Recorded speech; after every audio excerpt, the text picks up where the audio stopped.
Hello, welcome to my YouTube channel. প্রথমে আমি সকলকে আমার সাদর সম্ভাষণ জানাচ্ছি, বড়দেরকে আমার প্রণাম জানাচ্ছি এবং বন্ধুদেরকে আমার সাদর সম্ভাষণ জানাচ্ছি। এখন আমি আমাদের স্বাধীনতার একটা বিষয় নিয়ে আলোচনা করব। সেটা হলো ভারত পরাধীন হলো কিভাবে ভারত ইংরেজদের অধীনে চলে গেল, এর সূচনা বা শুরুটা কোথায়। দয়া করে আমাকে একটা লাইক দেবে, আমাকে এনকারেজ করার জন্য কমেন্ট দেবে এবং সাবস্ক্রাইব করবে। বারবার অনুরোধ করছি, এগুলো করবে বা করবেন। এখন কথা হলো, ভারতবর্ষ 200 বছর ব্রিটিশদের আন্ডারে ছিল, কিন্তু আমাদের এখন জানা দরকার যে ভারতবর্ষের এই পরাধীনতা এর শুরু কোথায়। এর শুরু আমরা ইতিহাসে পড়েছি 1757 খ্রিস্টাব্দের পলাশির যুদ্ধে নবাব সিরাজ উদ্দৌলার পরাজয়।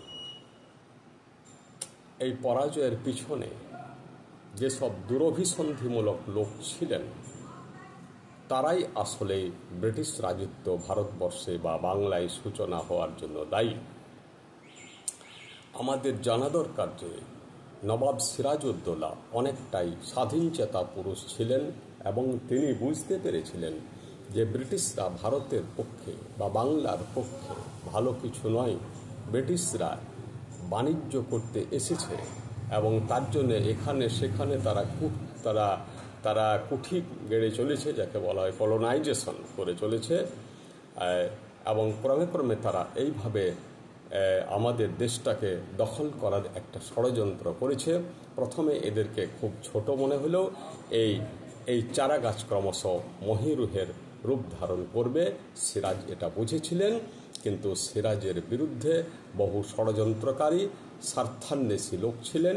তাদের মধ্যে একজন হচ্ছেন বিখ্যাত নয়, কুখ্যাত, তিনি হচ্ছেন মির্জাফরের সাথে ছিলেন জগৎ শেঠ, রায়দুর্লভ, এইসব লোকেরা। তারা প্রথম থেকেই সিরাজের বিরুদ্ধতা করেছিল এবং ইংরেজদের সাথে ষড়যন্ত্র করে সিরাজকে হারানোর চেষ্টা করেছিল।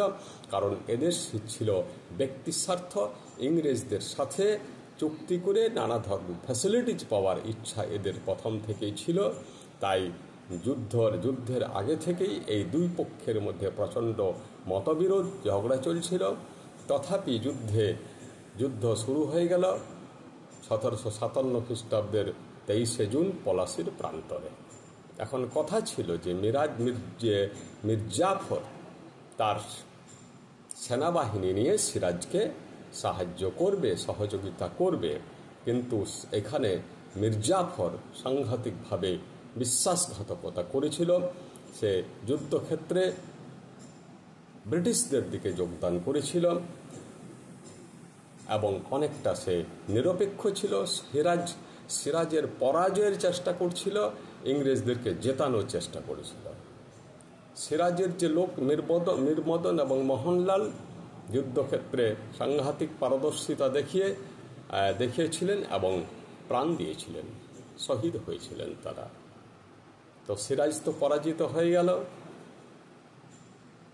ব্রিটিশদের প্রচণ্ড হুল্লোড়, তারা জিতে গেল। ভারতবর্ষে এইভাবেই এই সিরাজের পরাজয় থেকেই ব্রিটিশ রাজত্ব ভারতবর্ষে বাংলায় সূত্রপাত হয়েছিল। সিরাজের পরাজয়ের পর সিরাজ যখন দেখলে আর কোনো উপায় নাই, তখন উনি যুদ্ধক্ষেত্র থেকে পলায়ন করে বিহারের দিকে ছুটে যাচ্ছিলেন, কিন্তু রাস্তায় ধরা পড়ে যান এবং তাকে হত্যা করা হয়। হত্যা করেছিল মির্জাফরেরই সুযোগ্য সন্তান, যার নাম মিরন। সেই মিরন সিরাজকে হত্যা করেছিল। এটাই ভারতবর্ষে ইংরেজ রাজত্বের সূচনা।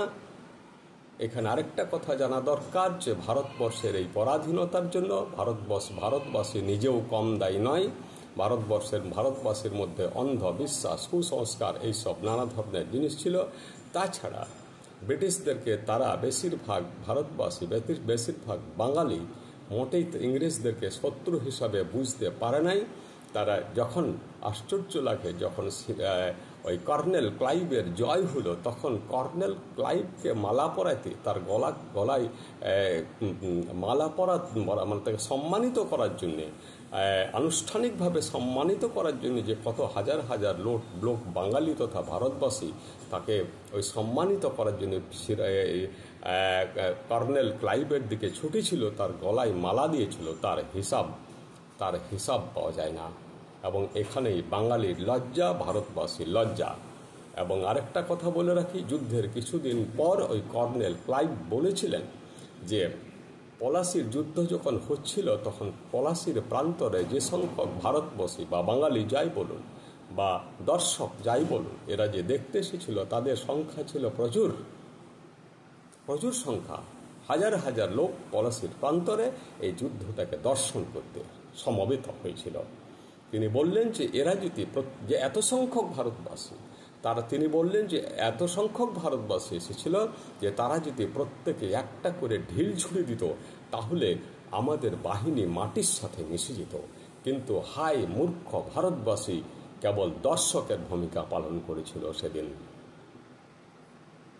এইভাবেই ভারতবর্ষে ব্রিটিশ রাজত্বের সূচনা হয়ে গেল পলাশির যুদ্ধের পর।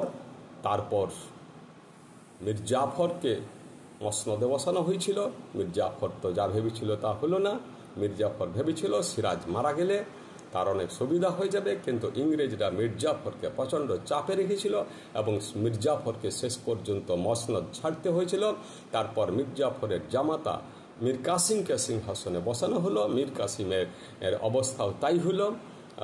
মীর কাসিমের সমস্ত ক্ষমতা কেড়ে নিয়ে কেবলমাত্র একজন সাক্ষী গোপাল হিসেবে তাকে মসনদে রাখার চেষ্টা করেছিল, কিন্তু মীর কাসিম ওসব সহ্য করার নেই। তিনি অনেকটা স্বাধীনচেতা ছিলেন।